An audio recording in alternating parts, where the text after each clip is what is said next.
Recommendation গুলো পাচ্ছি, কিন্তু আমরা মানুষের কাছ থেকে সুপারিশ পাচ্ছি, এখনো কিন্তু রিকমেন্ডেশন ফর্মুলেশন স্টেজে আমরা যাইনি। রিকমেন্ডেশন ফর্মুলেশনটা আরো হয়তো 1 মাস পরবর্তী সময় আমরা এই কাজটা করব। আমরা এই মাসের প্রায় শেষ সপ্তাহ পর্যন্ত আমরা মত বিনিময় সভা এবং মানুষের মতামত গ্রহণ করার মধ্যে আছি। স্যার, মাঠ পর্যায়ে গবেষণা করতে গিয়ে কিরকম দেখলেন? যে আমরা শুনেছি যে এখন স্থানীয় সরকার পর্যায়েও নির্বাচনে প্রচুর টাকা পয়সা খরচ করা হয় এবং প্রচুর যেটাকে বলা হচ্ছে যে মাসল ব্যবহার করা হয়। আপনারা কেমন দেখলেন এবং এই নির্বাচনটা কি খুব লাভজনক? মানে ইউনিয়ন পরিষদের নির্বাচন, উপজেলা পরিষদের নির্বাচন, সেটা অনেক লাভজনক কিনা? লাভজনক হলে এটা কেমনে? আচ্ছা, এটা খুব ইন্টারেস্টিং প্রশ্ন। হ্যাঁ, এটা নিয়ে কিন্তু আমরা খুব ইন্টারেস্টিং মাঠ থেকে বহু রকমের ফিডব্যাক পেয়েছি, কিছু শেয়ার করছি আপনার সাথে এখানে। প্রথম কথা হচ্ছে, নির্বাচনে টাকা খরচ করা বাংলাদেশে একটা সংস্কৃতি হয়ে দাঁড়িয়েছে, পলিটিক্যাল কালচার হয়ে দাঁড়িয়েছে। খরচটা দৃশ্য এবং অদৃশ্য দুই রকমের আছে। দৃশ্যমান খরচটা এখন কিন্তু কমে গেছে, কারণ যেহেতু ভোট হচ্ছে না, মানে বিগত 15 বছর যদি ধরেন, দৃশ্যমান খরচ যেটা আগে পোস্টারে হয়, প্রচারণায় হতো, এটা কমে গেছে। অদৃশ্য খরচটা বেড়ে গেছে, যে বিভিন্ন জায়গায় টাকা দেওয়া, প্রশাসনকে টাকা দেওয়া, রাজনৈতিক নেতাদের টাকা দেওয়া, নমিনেশন ম্যানেজ করা, পুলিশ এবং আদার প্রশাসন ম্যানেজ করা, ওখানে কিন্তু প্রচুর খরচ।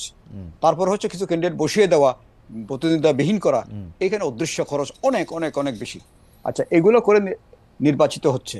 নির্বাচন হওয়ার পরে যেই অর্থটা লোকাল গভর্নমেন্টের জন্য বরাদ্দ থাকে সরকারি,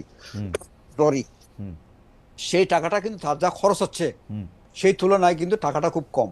এই পুরো টাকাটা যদি কেউ মেরে দিতে পারে, তারপরেও তার নির্বাচনের খরচ আসবে না, তাহলে এখানে লাভটা কোথায়? জি স্যার, এটাই হচ্ছে $100 কোশ্চেন। হ্যাঁ, সেটা হচ্ছে আসলে এইসব নির্বাচনে জয়ী হওয়া এটা একটা লাইসেন্স।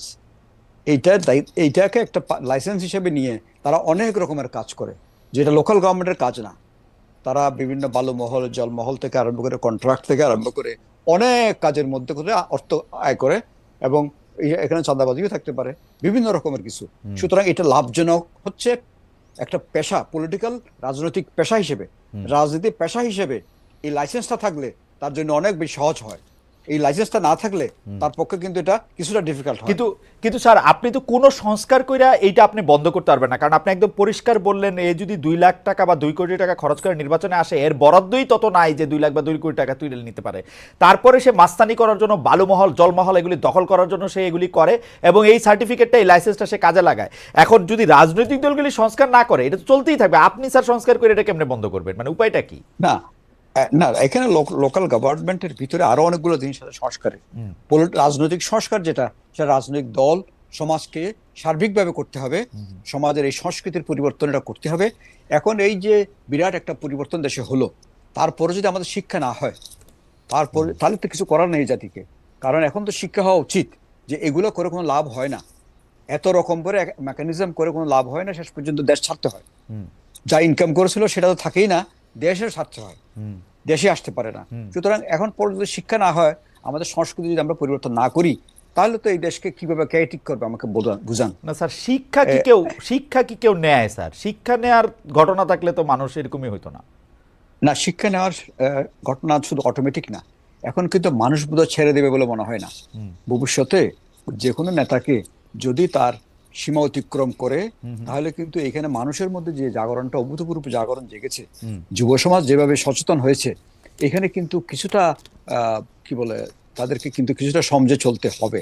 এটা কি আগের মতো অপ্রতিরোধ্য গতিতে এগুলো চলবে?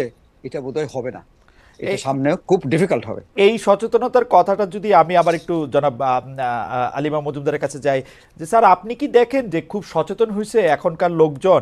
কারণ আমি তো অনেক ক্ষেত্রেই দেখি যে মানে একদমই মানে আপনারা যারা ক্ষমতা আছেন স্যার, তাদের মধ্যে অনেকেই, আপনাকে পার্সোনালি বলতেছি না, একদম শেখ হাসিনার দেখায় দেওয়া পথই অনুসরণ করতেছেন। সেটা গাড়ি দেওয়া হোক, সেটা বাড়ি দেওয়া হোক, সেটা ক্যামেরা দেওয়া হোক, মানে অ্যাবসলিউটলি দ্য সেম ডিরেকশন। আপনাকে মানে টোটালি এই ব্যাপারটা সম্পর্কে মন্তব্য করা খুব কঠিন। আপনাকে একেবারে আপনি ভুল বলছেন এমনটা আমি বলবো না। তবে একটা যেটা ডক্টর তোফায়েল আহমদ যে জিনিসটা বললেন, যে 5ই আগস্টের ঘটনাটা আমাদের জাতির জীবনে বড় একটা শিক্ষা হিসেবে এসেছে। এটা সকল ক্ষেত্রে, বিশেষ করে যেহেতু ধরেন আমি মূলত প্রথমত ব্যুরোক্রেসি নিয়ে আমি হ্যান্ডেল করতাম, আমি দেখেছি যে অনেকের মধ্যে বিরাট একটা অনুশোচনা এসেছে। যে আমি যখন বলতাম যে দেশে সরকার পরিবর্তন হতে পারে, এটা তোমরা ভুলে গেছিলে। এবং তখন দেখতাম যে তারা অত্যন্ত লজ্জিত হতো এবং তাদের একটা অংশ কিন্তু শুধরানোর চেষ্টা করেছে বলে আমি দেখেছি। আমি তাদেরকে বলেছি যে আমরা অনেক বড় পরিবর্তন এই দেশে দেখেছি, আমরা 75-এ দেখেছি, আমরা 91-তে এরশাদের দেখেছি।